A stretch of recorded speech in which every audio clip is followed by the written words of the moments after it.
So, by looking at our past, is it possible to actually determine our destiny? Here we are looking at the Liverpool Echo, Monday, September the 16th, 1985. And looking back in time, here on the first page here we have Eric Ho, 18 months, tries his skills on the drums.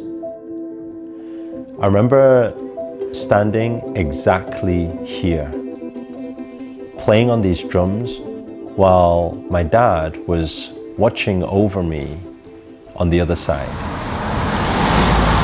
Okay, so first of all, Dad, what was I doing here? Why was I here? What's this? This is Wasing Chinese Community Center. Right. That's in Liverpool. Okay. And you usually come here for your school in here. Oh, wow. That's a Chinese school lesson. I can't actually remember this. This was my school? This is every Sunday they have a Chinese school here. Dad, I've got a question, okay? Yeah. Because the whole show today is really trying to figure out whether there are signs from the past that you can tell how the kid is going to show up later. Meaning that, did you know at all that I was going to be some sort of, I don't know, speaker, celebrity, influencer? Did you have any idea or any thought? Was there any thought? I think you like martial art, right? Since you are 3-4 years old, you like martial art. Yeah, I'd like to fight. Yeah. I think in a lot of sense, the reason why I decided to lead and do what I do today is probably because I knew that you were a leader as well. That's right. That a lot of people used to follow what you do. That's right. Right? That's right. Shall we'll take them back to where we began? Yeah. When we used to fight inside that shop, yes? The martial arts shop. Always. Okay, let's go there.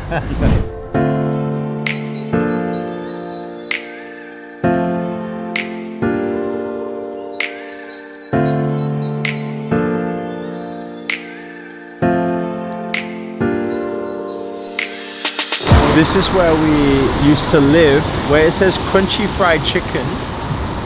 We used to live above the shop. And then downstairs used to be Kung Fu shop, right?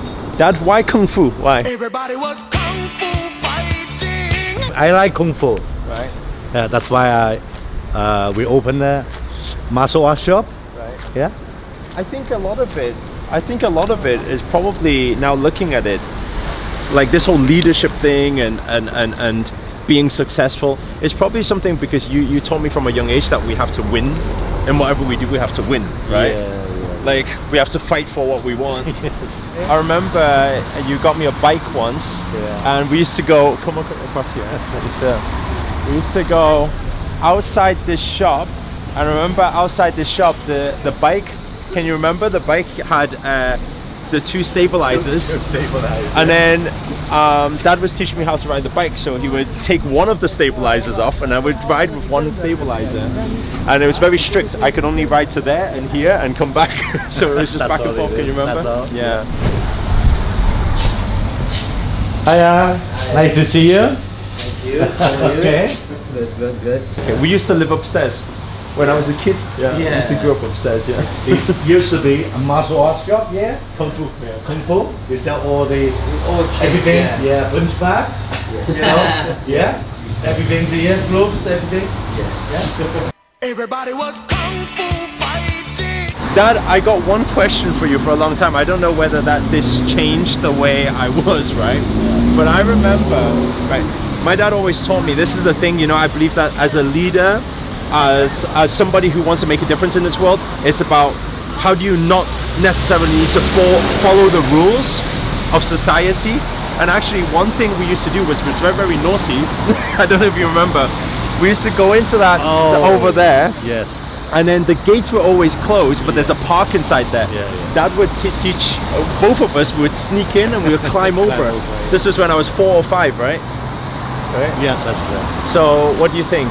Don't follow rules?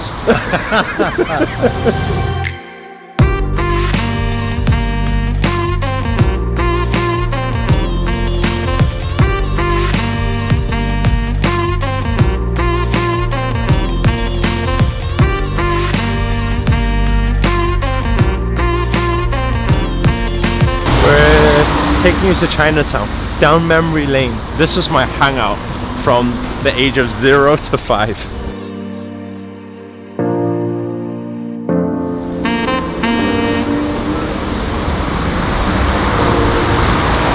If I focus on the positivity, I remember a lot of positivity, but actually there's also a lot of, I don't know, past emotional memories, pain memories of whether it was mum and dad in conflict, fighting, all the different things that used to go on. Maybe that's like it for a lot of people out there. Welcome to Liverpool, Chinatown.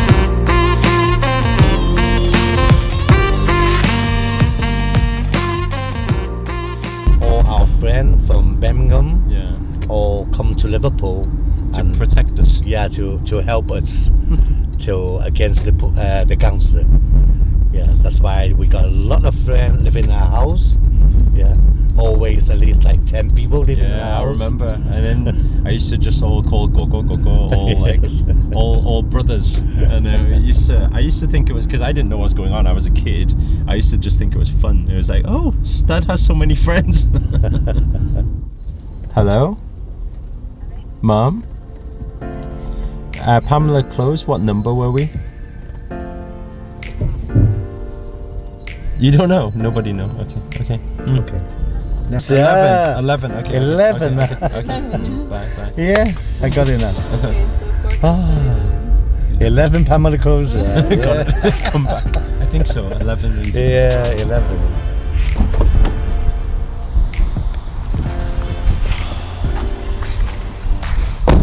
Here, Dad. Back here after 33 years. Oh my God. Still feels like home. Huh? Yeah. A lot of memories coming back now, huh? Yeah. That's your bedroom? That's I my- think that one is your bedroom. You always climb out from the baby bed. Yeah. Yeah, that's your bedroom. That's my bedroom. That's your bedroom. Wow. Yeah. And you always climb out from the bed and then go to toilet yourself. So, what is this whole destiny path journey that we all belong to? There is a fixed destiny, as I have shared with some constant channel that I had once on a different video, and this means that there is this destiny path that we all belong to. However, off the destiny path, there are multiple dimensions that are happening at the same time. So a lot of the time, as Steve Jobs once says, you can only connect the dots looking backwards, you can't connect them looking forwards. Meaning that my father bringing me up a certain way, teaching me to fight, teaching me about, you know, how to be the best, you know, that ego part of it was a big part of, I had to learn that, I had to experience ego to actually be who I am today, because then I understand which part is ego, which part is too much of this egotistic characteristic, and then what parts were actually sabotaging certain relationships in life, to come from those mistakes, to actually learn from it. That's why in everyone's destiny path, we all have the bad, we have the ugly, we have the good, we have the super good, we have the happiness. But the real question is, how can we in every moment focus on the positivity and not focus on the negativity? Because what we focus on more of, it expands and we get more of that thing. So it's very important.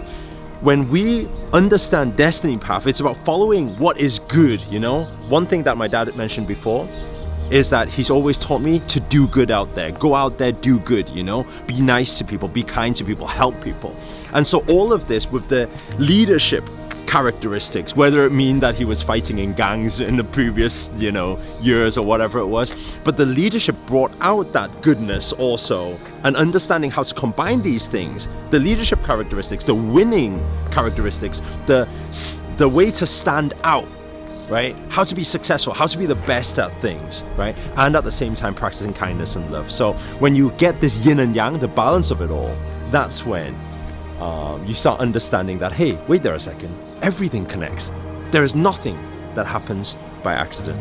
Guys, if you enjoyed this video, please do hit the thumbs up, hit the like button. Also, comment below, let us know where you guys have tuned in from. It's always nice to know. Finally, I just want to say a big thank you for for joining me on this journey down memory lane. My first time coming back here since I was 3, you know. It's been beautiful to be able to share this with you guys. And finally, if you're new to this channel and you haven't already, remember to hit that subscribe button and the notifications button next to it, because this year I'm dedicated to making daily videos to take you along the journey, the travel, the positivity, the inspiration, to hold you accountable to make it your best year yet. But for now, guys, ciao, see you later. Okay, Dad, let me tell you what we'll do, okay? I'll race you who can make the fastest lion with their hand. Unicorn with hand, yeah? Race you. You ready? Let me see. He's forgotten how to do it. Okay, ready? Ready? 3, 2, 1, go. You got it. Oh wow, you got it already. Oh wow, unicorn. Show the unicorn. 2 unicorns. Wow, that's what you call old timer. Someone with more years experience of this, he's a lot faster. 2 unicorns. Oh, by the way, check out the other videos if you haven't already.